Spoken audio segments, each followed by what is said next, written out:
বিসমিল্লাহির রহমানির রহিম দিয়ে দিলাম একটা প্যানে তেল। আমি 1.5 কেজি চালের পোলাও রান্না করব। এখন দিয়ে দিলাম ঘিটা কিছুক্ষণ একটু হইলে আমি ঘিটা না গলতে পেঁয়াজ দিয়ে দিব, কারণ ঘিটা বেশিক্ষণ যদি আপনি এটাতে জাল করেন তাহলে ঘিটার গন্ধটা পুড়ে যায়। তার জন্য আমি পেঁয়াজটা দিয়ে দিলাম। পেঁয়াজটা দিয়ে নেড়ে চেড়ে ঘিটার গন্ধটাও সুন্দর থাকবে, আমার পেঁয়াজটা একটু ভাজা ভাজা হবে। আমি একটু নাড়তেছি। এখন দিয়ে দেবো গোটা এলাচ দারচিনি, হ্যাঁ দিয়ে দিলাম। এখন আমি একটু নেড়ে চেড়ে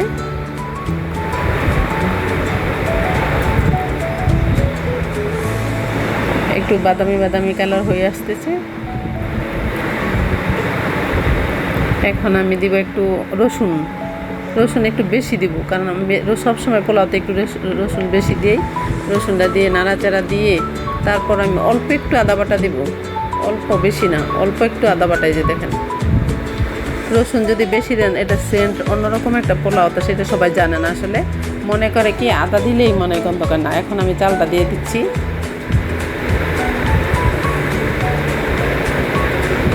আমি 1.5 কেজি চাউলের মধ্যে পরিমাণ মতোই মনে করেন আমি কিছুক্ষণ নেড়ে চেড়ে দিয়ে দিলাম লবণ। কিছুক্ষণ নেড়ে চেড়ে তারপর এটাকে আমি একটু চালটাকে নেড়ে চেড়ে দিব।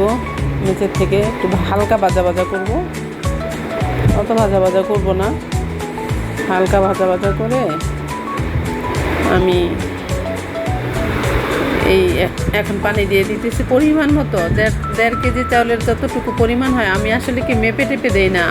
আমার পরিমাণ হয়ে গেছে। আমি 5 কেজি রান্না করলেও আমি মেপে কখনো পানি দিই না, আমি পরিমাণ মতো আমি পানি দেই।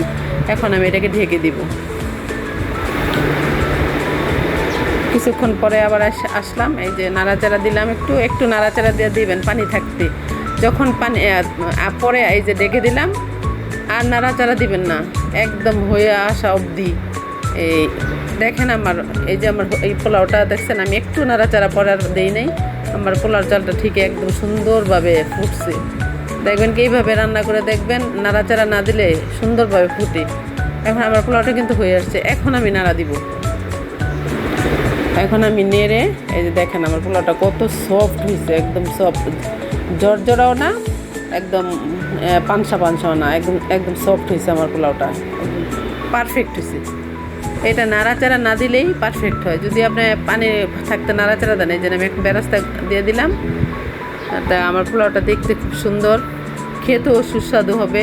সবাই এভাবে রান্না করে খাবেন। সবাইকে ধন্যবাদ। আসসালামু আলাইকুম। সবাই ভালো থাকবেন।